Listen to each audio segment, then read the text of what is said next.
Hi guys, welcome back. So we are checking someone today from the World War II and Maximilian Kolbe.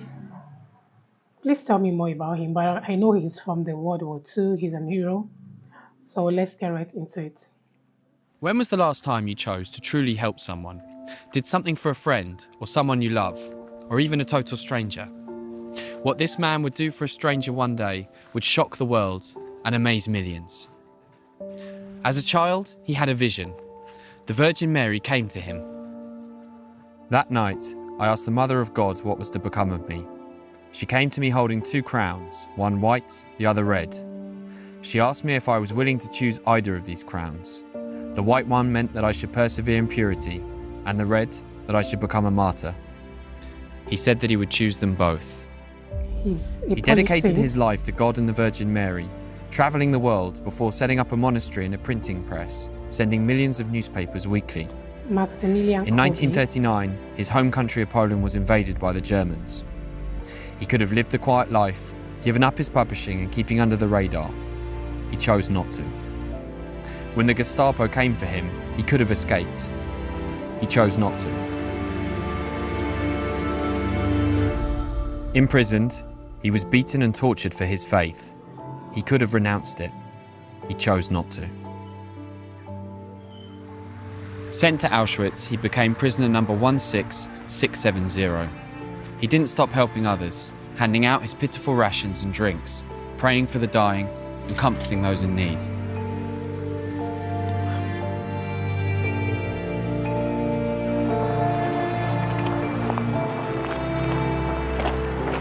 One day, one of the prisoners from his block escaped. He and the other prisoners were lined up. An SS officer arrived and announced that 10 of them would be starved to death as a punishment. One by one, the 10 were selected from amongst their ranks. The priest was not one of them. One of the men chosen, Franciszek Gajowniczak, cried out for his wife and his children. Then the priest made his decision. He stepped forward, walked up to the officer, and asked that he give his life in return for that of the man's. The officer chose to accept.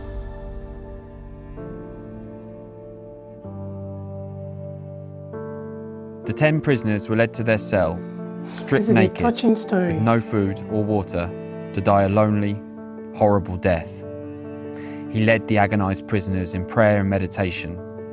2 weeks later, he was one of the last remaining. He was finally executed by injection, kneeling in prayer and offering his arm to his murderers.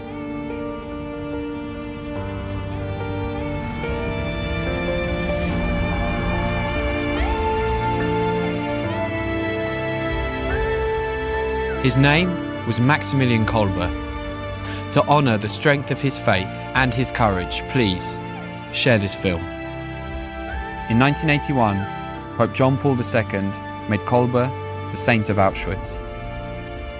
With the Pope stood Gajowniczak, the man who Kolbe had saved, who somehow survived concentration camps for 5 years and 5 months, only to return to his home to discover that the children he had cried out for were dead. I'm not sure if I believe in good or evil, and I don't have the same deep faith that Maximilian Kolbe had. But what I think I see in him is the same battle to be the best version of ourselves that we all have today.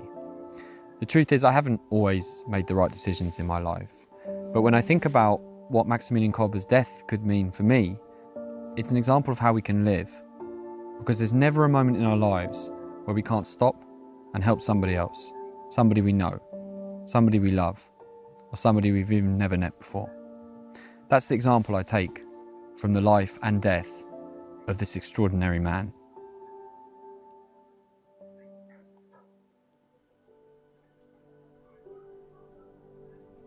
I never knew Pope John Paul II made him a saint.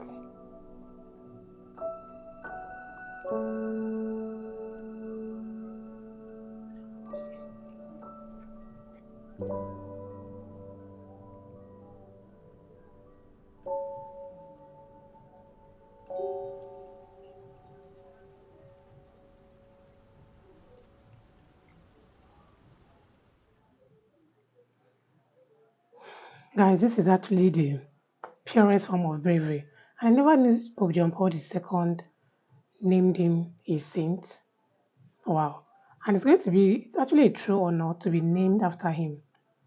May his soul continue to rest in peace, and we are proud of him. And even the Bible says the greatest form of love is laying down your life for people. And he did just that. Tell me more about this. Don't forget to like, share, subscribe. I will see you all in our next video.